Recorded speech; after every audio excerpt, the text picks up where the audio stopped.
Nigeria, listen up.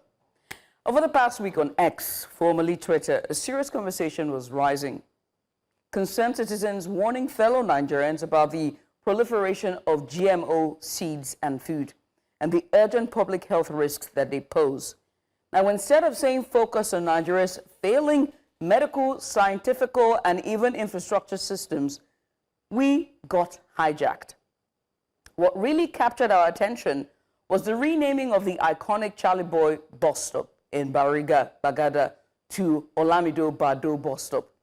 A debate over public memory and cultural recognition morphed into a tribalistic firestorm.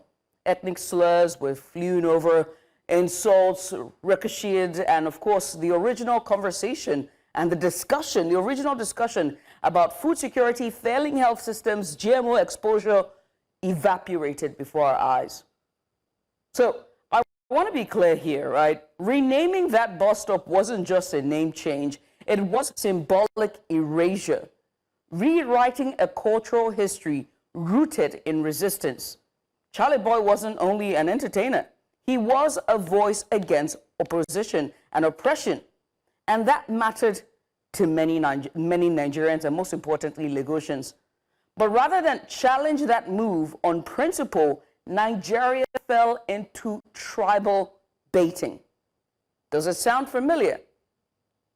This isn't the first time. Neither is this new. Our history is littered with ethnic manipulation that is used to fracture public focus. In 1966, more than 8,000 to 10,000 Nigerians, most importantly Igbo, from eastern Nigeria were massacred across the north, and that spiraled into the Biafra War. In 1953, riots in Kano pitted northerners against southerners after political debate turned into ethnic violence and killing scores. In Warri, between 1997 and 2003, there was also ethnic conflict as well. Over resource control displaced hundreds of thousands amid just bitter tensions between Ishekiri, Ijo, Urobo groups. I mean, if you tuned in on Sunday last week, you know what I'm talking about. And let's not get started on the Middle Belt. That's just. In 2008, election fallout stoked Christian-Muslim conflict that left well over 700 dead and 10,000 displaced. And back during elections, whether in 2015 or 2019 or even in recent times, 2023, ethnic bloc voting shaped outcomes. Politicians appealed to ethnic identity, not issue-based policies, while violence followed. Every time Nigerians get sidetracked by tribal bait, we lose sight of real dangers. The failing healthcare systems, the nurses just called off their strikes yesterday, the lack of scientific infrastructure, the threats like GMOs that we're currently being tackled with every single day, which holds actual consequences for our bodies, our gene, our lineage, our future. Now with the elections in sight for 2027, this trend is back. And it has to stop. It must stop. We must demand a focus. We must reject tribal baiting. We must not let tribalism win again. So here's my challenge to every Nigerian watching.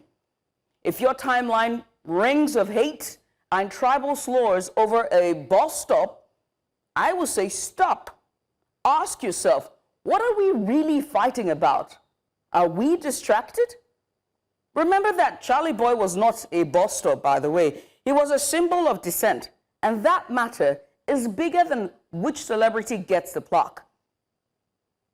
When ethnic lines are drawn, I would ask you to ask yourself this question: who benefits? What agenda is being pushed? Don't be baited into division. Demand leaders to address our failing medical infrastructure, our failing education system. The GMO debate is at our front door. Food safety is important, and economic futures should not be rewritten because of cultural memory for just cheap ethnic points.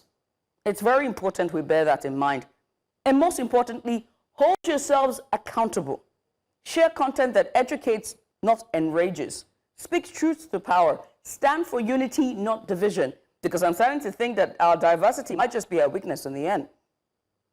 We've marched past more horrors, more propaganda, more riots, more civil war cycles. The cost is etched in our memory, our national memory. If we fail to learn from our history, we'll risk repeating the same history. The truth is, we can be better. We must do better.